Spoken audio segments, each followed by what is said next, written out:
I'm Melisa Idris. Welcome to Consider This. This is the show where we want you to consider and then reconsider what you know of the news of the day. Aging populations are a growing reality worldwide, and Malaysia is no exception. But are we doing enough to uphold the rights of older persons as they face challenges like access to healthcare, financial security, and age discrimination? Well, joining me on the show today is the UN independent expert on the enjoyment of all human rights by older persons, Dr Claudia Mahler, who is here in Malaysia for an official visit by the invitation of the Malaysian government to evaluate the state of older persons' rights here in Malaysia. So Dr. Mahler, welcome to the show. Thank you so much. Thank you for joining me today. So you've been here for 12 days. Talk to me about your observations about the state of older persons' rights here in Malaysia. I mean, I understand it's preliminary observations still, but which areas do you find most concerning or in most urgent need of reform? Mm-hmm. Thank you so much for having me. So having said that, I'm here in Malaysia. I only had the chance to visit Kuala Lumpur and some other cities, but not the whole country, as you can imagine, in the 12 days. What I saw during my visit is that the social security system needs to be improved, that older person really can enjoy their later years, because they do have enough money. They saved enough money through their pension system, but right now it's not the situation that there is enough money for them, even though they contributed to the APF system. It's not sufficient for them. Either they take out the lump sum, and then after 3 years they're running out more or less of their money. Or they are really not part of the contributory system because they're in informal settings. The other aspect I see is that the healthcare sector should also be more focused on older people. There are not enough geriatricians and nurses with the specific wisdom how to deal with older people, because they're not well enough trained, many of them. It's quite complicated, I understand here. And the quality of care also needs to be monitored from my perspective. Malaysia right now is in the situation that the family is taking care of the older people, but this will change very soon because of migration or of other factors. So sometimes the older people are left alone and need care and support. So the government needs to set up systems which are sufficient to ensure that the older people really can enjoy their rights on care and support. Right. I think sometimes when we talk about older persons or the rights of older persons, we often forget to think about the intersectionality of it. Because an older person is not just an older person, older woman, a person with disability, could be living in a rural area, could be indigenous. How do we think about protecting the rights of older persons, taking into account the intersectionality of being old? Thank you for the question. Right now, I would see that the intersectionality is not really taken into consideration when we check the law. So also in regard of the current framework in Malaysia, the constitution does not include age as a ground of discrimination, which would be, from my perspective, the first thing to fix, if possible. Okay. And then the other laws would take this into more consideration, that they have a really age equal approach. And as you said quite correctly, the intersectionality is not taken into the focus. This is really an area where Malaysia can improve their system, that they specifically target those who are on risk, which are those with more grounds of discrimination regularly. When you talk about age discrimination, could you give us an example or some examples of how that manifests? I mean, I don't know what you've observed, but maybe you can share not just in Malaysia, but observations from other countries. How does age discrimination manifest in reality? And why is it sometimes we don't pay attention to it, or it's invisible to us? I think one example, which I guess everybody already noticed, is if you're an older worker and you're unemployed, it's quite hard for you to get access to the labor market because your age envisage negative stereotypes which are seen from the employer sector. So you will not get the job because of your age, which is already age discrimination, if you really see this as a ground of discrimination, and it is in most of the situations. So this is a very widespread example around the world. So is it mostly we see age discrimination happen in the labor market?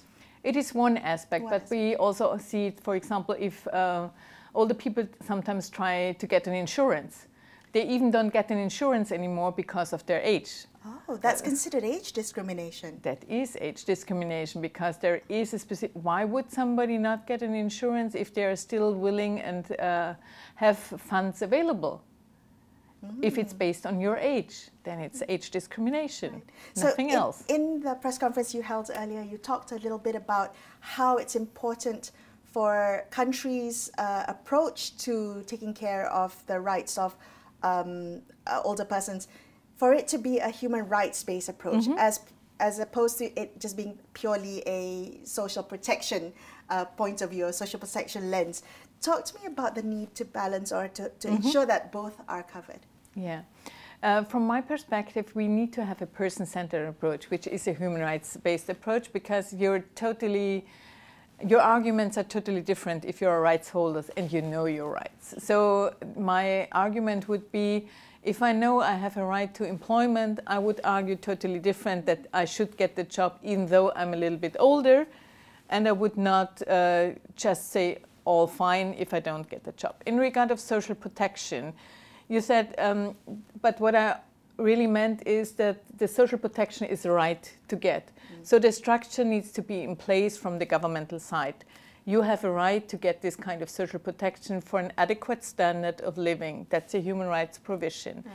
If you have a more social approach, so you would relax as an older person and you would be quite happy to get some kind of allowance or some support from the family members or the community, which is not good enough from a human rights-based perspective, because you have a right to be adequately, which should be adequately addressed from governmental side. Yeah, I think the approach needs to be highlighted, that we should be looking at it from a rights-based approach. Dr. Mahler, your observations, I'm sure, because you go globally to different countries, I'm sure you've been observing the fact that social structures are changing, there's social change happening. What were your observations in Malaysia, and how do they impact family dynamics and the role of family in providing care? Right now, I'm always informed that the family is taking care of the older population. Yes. But what I see is also that the family system is changing, because the younger population migrates to towns or to other countries for purpose to work there. So who's left behind in the rural areas or in towns? It's older people. And who cares of them if the family is not in the vicinity? So we need to set up different social systems, either in the community taking care of them, or to have some more peers, maybe to live together. So these are also other ideas how we can also cope if the family system is not in place. There are many different solutions already around the world, so you can find a lot of different aspects. Talk to me a little bit about the community-based care. I think this is quite interesting, because it also counters the epidemic of loneliness that maybe we're seeing amongst older persons. It's like if you're in the rural areas or even in urban, there can be loneliness, yes, even though you are surrounded by people. How might community care look like, and what would it do to banish loneliness? Yeah, thank you for the question. So community-based support, it must not only be care, but just support is based on, first of all, I need to know where the people are living, in which kind of circumstances they're living, what kind of support is really needed. Do we have this kind of support? Do they really need care in regard of healthcare? Then I can have a very targeted system which just supports them on their needs-based. We don't need to have a full-fledged system, we just need the specific parts. So the next step would also be to have a place where they can meet, where all the persons can meet others. It can be an activity center, but it can also just be a place where they get their tea together and, you know, have the conversations. So there are many different aspects you can look into. And there are also a lot of good examples around the world, also here in Asia, in the neighboring countries. What is the vision for how people get older? I mean, when you think about countries that are doing it right, communities that are doing it right, we often hear of many different isolated cases, maybe in Japan or somewhere in the Scandinavian countries. How do you, as a UN independent expert on this subject matter, how do you see it? What do you envision? You know, first of all, I always ask people, how would you like to live? Most of them say independent, autonomous, and with the support I need, especially with the people I like. So this is the setup for me. What I see very often is that there are ideas already how to do this, for example, with shared housing issues. You can live together with other people, get the service in place, and also have are surrounded in the community where you can be a contributory part. Because it's not that they are not contributing. Older people contribute a lot, maybe in different aspects. They can be part of the labor market, but they can also just be volunteers to support the community, taking care of other children, for example, or being peer-to-peer supporters in regard of digitalization. We see this a lot. There are so many things, and I think something we also need to change is that older people are not a burden for society. They are contributing. Maybe they are not part of the labor market, but they contribute a lot in different aspects, and they should be the ones who really get the support because they also build these societies. We often forget that, right? We forget that older people have so much more to contribute. And I think at a certain point in time, particularly as you kind of leave the labor market and we judge somebody based on their productivity, we forget that there's still so much to contribute to society. When you were here and visited care facilities or homes, care homes here in Malaysia, how far is that vision from the current reality? What were your observations about the care facilities here in Malaysia? I think what I see, there are many different facilities right now. They are private, there are government-led facilities, so they are all have different aspects. But what I'm missing is a joint standard of care. We don't see this right now. There is no monitoring from the government exactly. So this is one aspect I really also ask the government to look into, that the quality of care is the same in the private institutions and in all the other institutions we have. Having said that, I'm still not promoting care homes. I'm promoting really community-based cares or joint living situations. Why is that, Dr. Mahler? Because I see that a lot of institutions are really closed shops. They are not taking into consideration the will and preferences of the older persons, so it is more, their autonomy is not there anymore, and this is something we don't want to see. Okay. When we think about providing care and being independent, autonomous as we age, part of the issue with society is the underreporting of abuse of older persons, and I think that was violence against older persons. And I think one of the things we don't talk about enough is this issue. How do we better understand this really opaque problem that society doesn't want to talk about? What does violence against older persons look like? How does it manifest? So violence against older person has many different phases. We see really physical abuse sometimes. It might also be that the caretakers are overburdened. They don't know how to deal, for example, with people with dementia, and this leads sometimes to violence. But it can also be just the change of the power relation. If there was a negative power relation from the child to the mother or the father, and this changed in later life because the strength also changed. So we see that it has a lot to do with family systems in the end. The other hand can also be that in a care institution, violence can happen there, or neglect as well, because there are not enough nurses or carers. So they are neglected, they are staying in bed for a too long time, they don't have the chance to be mobile and go around, no physical activities. This is also neglect. Another aspect could be financial exploitations. Sometimes we also see that older people are scammed, or the family or exploited, or some others just, you know, take over the money and deal with the money for them. So we see a lot of different aspects which we can look into. So if there is no regulation and if nobody's talking about this, then this is a matter of shame. And this is why I always say we need to have awareness-raising campaigns to also ensure, as we said in the beginning, that this is a right, that you are living without violence. Do you think there needs to be specific legislation to address abuse or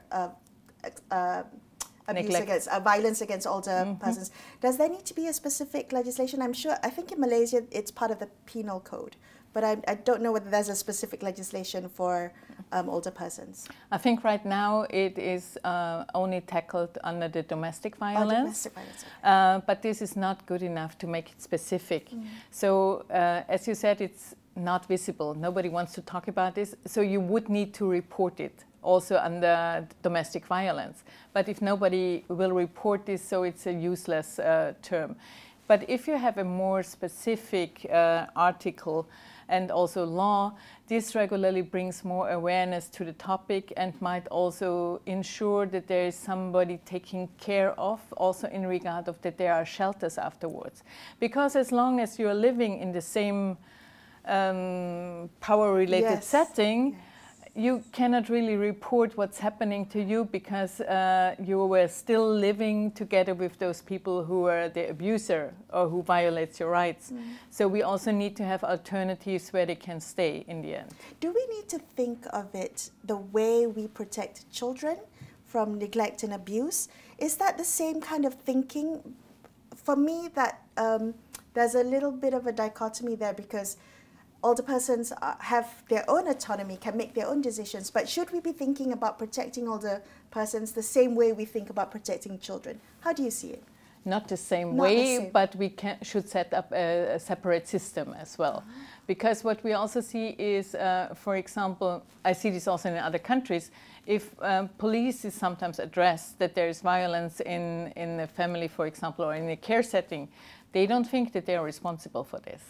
And they don't know really how to deal with this, especially if it would be sexual violence. Nobody wants to really tackle with this kind of issue because there's really no procedural approach in this regard. So if a specific system would be set up like for children, this would be very helpful, even though I think the protection would be different. Because, as you really said, they are adults, they know how to deal with it. But the other aspect, as we said in the beginning, is the power relations change in later life. So I think we need to have a specific avenues for them to make it more visible. Okay. Another issue that you brought up in your press conference and when you were talking about your observations was the need, was the gap in terms of digital literacy. And that got me thinking, in an age where, you know, society and governments and the economy moves towards digitalization so quickly, there are older persons left behind. How do we make sure they're not left behind as we seek to achieve this age of digitalization? Yes, that's a very good question. How do we really manage to do this? I think the first thing is to include them when we are setting up systems, because very often they are not easy to navigate. So it might, especially if you're not digital literate, you need to understand that how this really works. So if you include older persons in the setup, it's already more age-friendly than before. We already have heard about some examples in Penang where they already did this kind of introducing a specific app for older people, and they introduced it together with them. So this was more age-friendly than other things. What we also need to have is some kind of focal points where they can go and ask questions where they don't feel silly or, you know, underrated in a way. Yes. So if you have a very low threshold, some kind of focal points to navigate the system, to just ask this kind of question, that is really helpful. I saw a couple of examples, for example, in Finland, where they set up these kind of focal points in the libraries. So you almost have a library in each small city or town or community, and there is a counter where you just can ask, how do I use this app, or how can I navigate to get this kind of service? You get support there, which is a regular thing. So you don't feel silly or, you know, a little bit backward to not using the issues. And if you ask a couple of times, in the end, you know how it works. Which is another barrier for older persons, right? Because technology moves so fast. If you don't get the first step in... Not only for older persons, I would say. That's absolutely true. And libraries are a great avenue to kind of consolidate or bring people together. In your work, when you go to different countries, how does that work? Like, do you go to a country specifically looking to improve its care or human rights approach towards older persons, or do you pick a country that could do with more reform? Actually, I try to have a variety of countries. Some who are very advanced, some who are not that advanced, and some who try to set up the system in a way or are already halfway through, whatever this means. But what I always see that there are still a lot of things which can be improved because it's not really a priority for governments, for many governments. So I'm here totally happy that Malaysia told me that it is a priority for the government, and I also saw that all of the ministries are trying to set something up. Maybe a little bit more coordination would be good, but they're already focusing on the issue. So I'm trying to get invitations from the government. I ask them if they would like to invite me. And that's how I set up my targets. And what happens after this? You come for an official visit, you make your assessment, and then you write a report of recommendations? Exactly. So now you also saw the preliminary findings, and we go back to our offices. We will write a full-fledged report, which will have a double size of the preliminary findings, which will be then presented to the Human Rights Council in Geneva, where all UN member states will listen and hear what I have to present, what I found, what are the recommendations, what are good examples. All right. Well, I look forward to hearing what goes into that report, but can we get a preliminary, a teaser, if I may, of what policy recommendations you would give? So based on your observations, your research here, what would you tell the Malaysian government to prioritize when they are making policy and legislation? How would you like them to promote and uphold the rights of older persons? First of all, they need to understand that this is really a rights-based approach. So if they start writing their new laws, I would also encourage them to look into ageism and age discrimination as an overall concept. This would be the first thing. Please check if you really understand the structural issues. The second thing, in regard of policies, please take into account that the older people are seen as rights holders and not only as recipients of care or support. And if there are policies on the care economy, ensure that the quality of care is the center approach and not the profit.